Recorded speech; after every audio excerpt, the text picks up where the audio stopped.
Hola, ¿qué tal? Soy Iván Mula, periodista cultural, y en este vídeo os voy a hablar sin spoilers de El hombre invisible, la nueva película, esta nueva versión de este clásico del cine de terror que lleva en el séptimo arte desde prácticamente el principio de la existencia.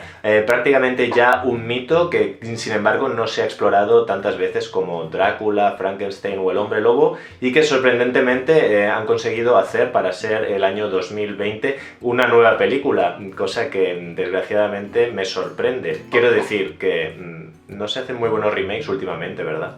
En la película, Cecilia, una mujer interpretada por Elisabeth Moss, rehace su vida tras recibir la noticia de que su exnovio, un maltratador empedernido, ha fallecido. Sin embargo, su cordura comienza a tambalearse cuando empieza a tener la certeza de que en realidad sigue vivo. Para mí lo más sorprendente de la película no es que sea buena, que también, sino que parece que ha conseguido revitalizar, cuando nadie lo esperaba, el universo cinemático de monstruos de la Universal, este universo que nació y murió con La momia de Tom Cruise. Aquella película era muy mala, pero sobre todo era una película de Tom Cruise, y yo creo que eso fue un error. En este caso sí que han conseguido coger el mito del hombre invisible y convertirlo en una buena película y hacer desde la visión del siglo XXI que este mito sea actual y a la vez terrorífico para las mentes y los espectadores de hoy en día. Como os decía, es un mito menos explorado que el de Drácula, Frankenstein o el hombre lobo, y quizá por eso permite tener nuevos puntos de vista, nuevas interpretaciones, aunque yo creo que cualquier mito puede reinventarse según los nuevos tiempos, solamente que hay como bastante pereza hacerlo y que muchas veces el público es reacio a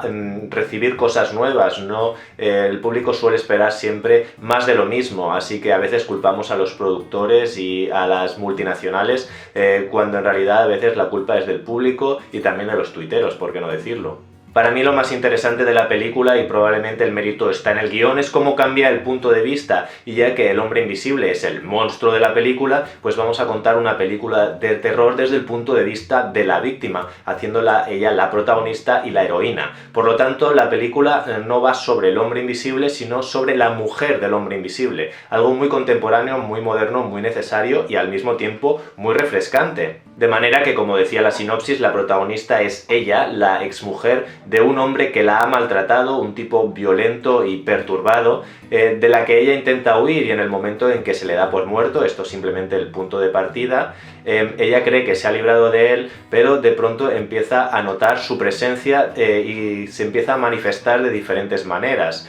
Nosotros sabemos que de alguna manera ha conseguido la invisibilidad, si queremos creer que el mito se ha respetado como tal, pero también existe la lectura de que ella se está volviendo loca. Como podéis ver, la película parte añadiendo diferentes capas y diferentes lecturas emocionales y psicológicas de una historia que creíamos que ya se nos había contado de diferentes maneras, y sin embargo aquí aparece de forma más novedosa. No sé si recordáis una película que se llamaba Custodia Compartida, cuyo final que nos puso a todos los pelos de punta, y muchos coincidimos en decir que aquella escena final era la mejor película de terror del año. Pues bien, yo creo que hay mucho de esa escena final en este El hombre invisible. Al final, ¿qué es lo que nos da miedo? ¿Qué es lo que tememos? Si el punto de vista es de una mujer cuyo exmarido ha sido un maltratador y la ha hecho sufrir mucho, pues esa especie de fantasma que te persigue del trauma del pasado de vivir con este hombre puede ser verdaderamente terrorífico,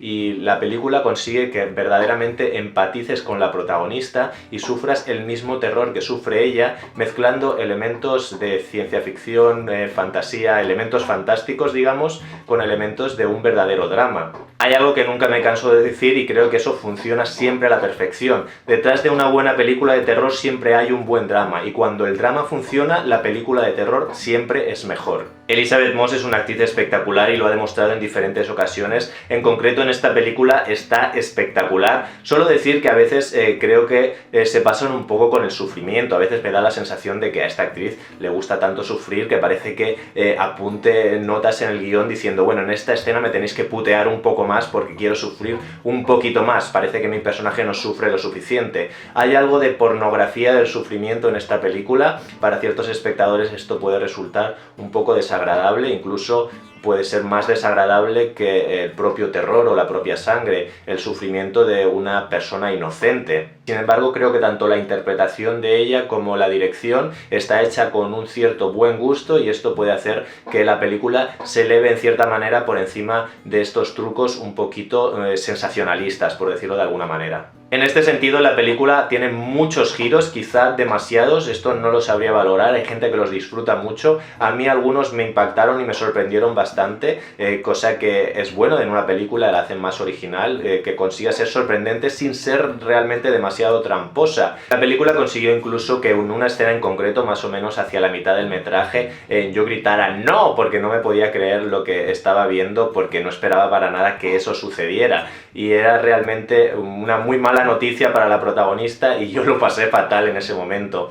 Después, más o menos hacia el final, hay un pequeño giro que me gustó mucho, incluso yo pensaba que ese era el último giro, más o menos después del clímax, y que ahí se terminaba la película. Sin embargo, hay una continuación y la película continúa, digamos que tiene como varios clímax y varios finales. Eso siempre me resulta un poco raro, aunque sí que es verdad que en el final de los finales, en el último de todos, ahí la película sí que me parece que cierra bien la historia, por lo tanto prácticamente le perdonaría todo lo demás. Así que la recomiendo mucho, es una muy buena versión del Hombre Invisible. Esperemos ver más películas de los monstruos del Universal, pero que vayan en esta línea más contemporánea, más original, más bien hecha y con buen gusto y con buenas ideas, y que revitalice un poco el género. El género de terror sabemos que está muy bien, pero los monstruos clásicos los tenemos un poco abandonados. Así que esta idea de mezclar un poco los monstruos clásicos con el psico-killer, con los dramas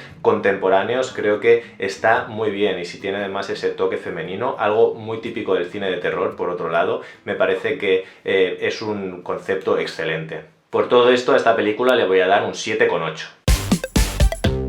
No quiero pasar la ocasión para recomendar dos versiones del Hombre Invisible. La primera es la de James Whale, el clásico del Hombre Invisible, una película que seguramente muchos no habéis visto y que vale mucho la pena. Y la otra es la versión de los 90 de Paul Verhoeven, que ya este director, que muchas veces creo que no lo reivindicamos suficiente, consiguió darle un giro a la idea del Hombre Invisible, y sí que lo convertía un poco en una especie de psicópata obsesivo acosador. Creo que esta película seguramente le debe mucho a aquel concepto, aunque aquel no lo llevaba tan lejos y sí que continuaba siendo un poco desde el punto de vista de él, aunque era la historia de una persona que se vuelve loca. Os recomiendo que además de esta recuperéis esas dos, porque seguro que os van a gustar un montón. Esto es todo por mi parte, ahora os toca a vosotros. Si queréis dejarme un comentario aquí debajo en el canal de YouTube podéis hacerlo, o también escribirme por mis redes sociales. Sabéis que estoy en Facebook, en Twitter o en Instagram. Dadle un like al vídeo si os ha gustado y suscribiros al canal si todavía no lo habéis hecho. Muchas gracias por ver el vídeo hasta el final. Soy Iván F. Mula y nos vemos en los cines.